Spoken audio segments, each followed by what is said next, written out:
네, 여러분, 이번 시간은 사회복지 행정의 개념이라는 내용으로 우리 사회복지 행정론 수업을 열어보겠습니다. 자, 우리가 사회복지 행정이라는 과목. 자, 일단 행정의 의미, 개념 정의부터 한번 살펴봐야 되겠습니다. 자, 사회복지는 소셜 웰페어라는 거는 우리 영어로도 뭐 많이 이제 들어보셨을 테니까요. 그렇죠? 이제 영어로는 이제 administration이라고 해서 행정이라는 부분을 이렇게 하는데, 자, 이렇게 우리 화면에 여러분 보이는 것처럼 한 5가지 정도로 사회복지 행정을 설명할 수 있을 것 같습니다. 자, 일단은 지역사회와 협동체계를 확립하기 위해서 여러 사람들과 하는 공동활동의 과정이다.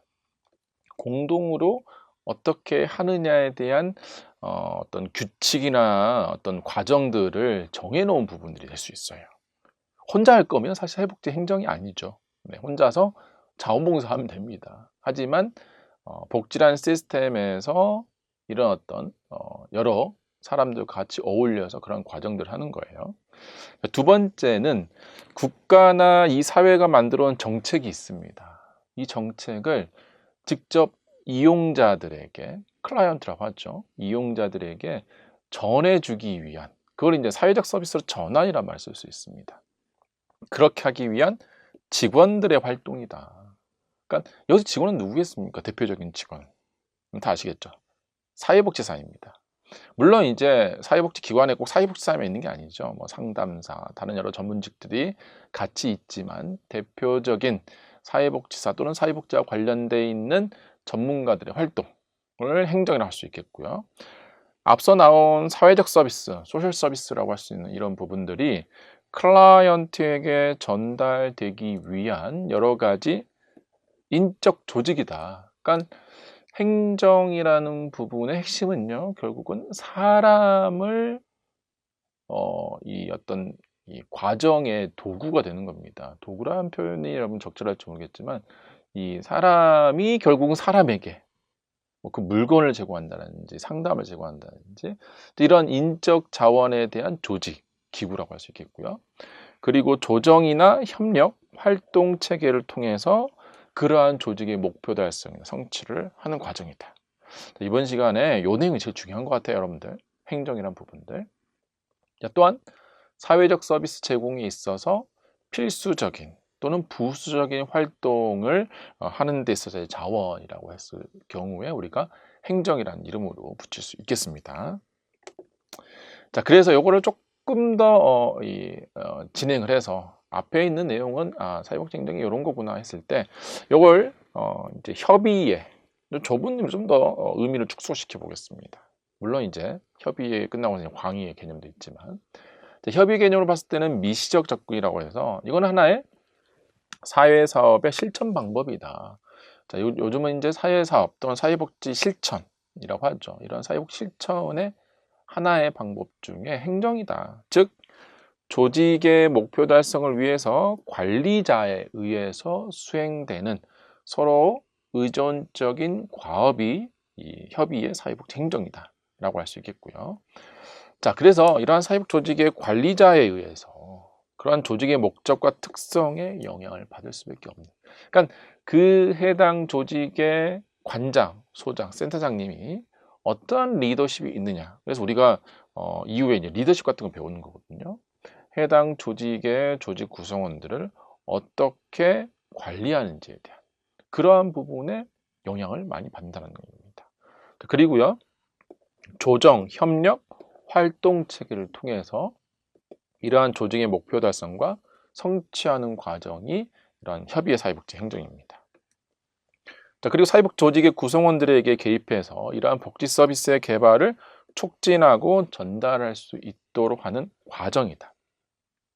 자, 이런 행정에 대한 느낌이 조금 여러분 오십니까? 이 행정이라는 건 결국 직접적인 실천보다는 그 어떤 이 정책과의 사이에 아주 중간 과정을 생각하시면 돼요. 그리고 그거를 어떻게 직원들을 효율적으로 이용자에게 서비스 제공하는 과정에 연결시킬 것이냐에 대한 내용입니다.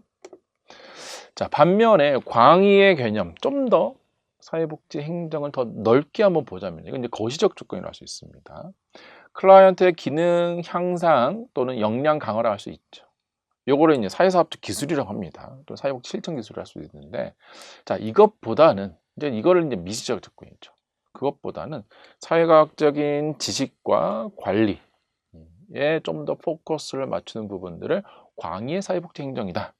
요걸로 좀 더 거시적인 접근을 이해해 볼 수 있습니다. 자, 해서 거시적인 부분은 정책이 들어갑니다. 이러한 사회복지의 사회 정책이 이러한 서비스로 전환되는 데 필요한 조직이 할 수 있는, 그러한 사회복지 조직이 할 수 있는 총체적인 활동을 광의의 사회복지 행정이다 라고 보시면 되겠고요.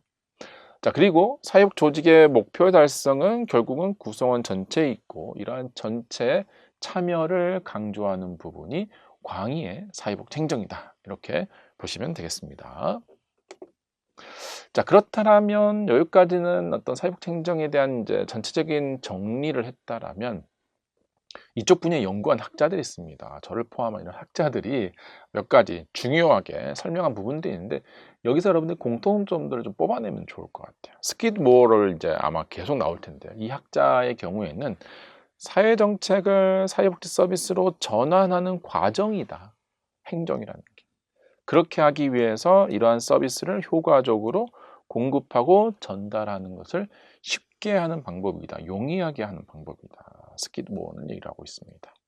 이런 학자들의 정의로서요. 자, 이 부분을 첫 번째 개념으로 생각하시면 되고요. 트래커는요, 지역사회가 필요한 서비스를 제공하기 위해서 이용 가능한 모든 자원을 주민이 사용할 수 있도록 조직 구성원들이 역량을 발휘하게 하고, 주민들과 함께 일하는 이러한 프로세스죠, 프로세스. 그러니까 행정을 보면 어떻습니까? 개념들이 프로세스에 대한 얘기가 계속 많이 나옵니다. 티트머스는요, 티트머스도 이 학자도 이제 많이 나옵니다. 이분도 되게 유명한 분이시라 아마 계속 거론이 됩니다. 단순한 복지기관이나 시설 행정이 아니라 다양한 사회적 서비스를 관리, 운영, 그리고 사회복지 서비스를 대상자에게 전달하는 인적 조직과 기구, 그리고 서비스의 선택 문제를 다루어야 한다라는 부분으로 티트머스를 강조를 합니다. 자, 그렇다면 우리의 학자를 한번 볼까요? 네, 우리의 학자는요, 장동일 학자 같은 경우는요, 이런 사회복지 조직의 정책 목적을 달성하기 위한 사회복지 행정가가 수행하는 제반 활동 또는 사회복지 조직의 목표 달성을 용이하게 하기 위해서 관리자에 의해서, 관리자가 센터장, 소장, 관장이죠. 이들에 의해 수행되는 상호 의존적인 과업, 기능, 관련 활동과 같은 체계적인 개입 과정이다. 이렇게 우리나라 학자까지 한번 정리해 보았습니다.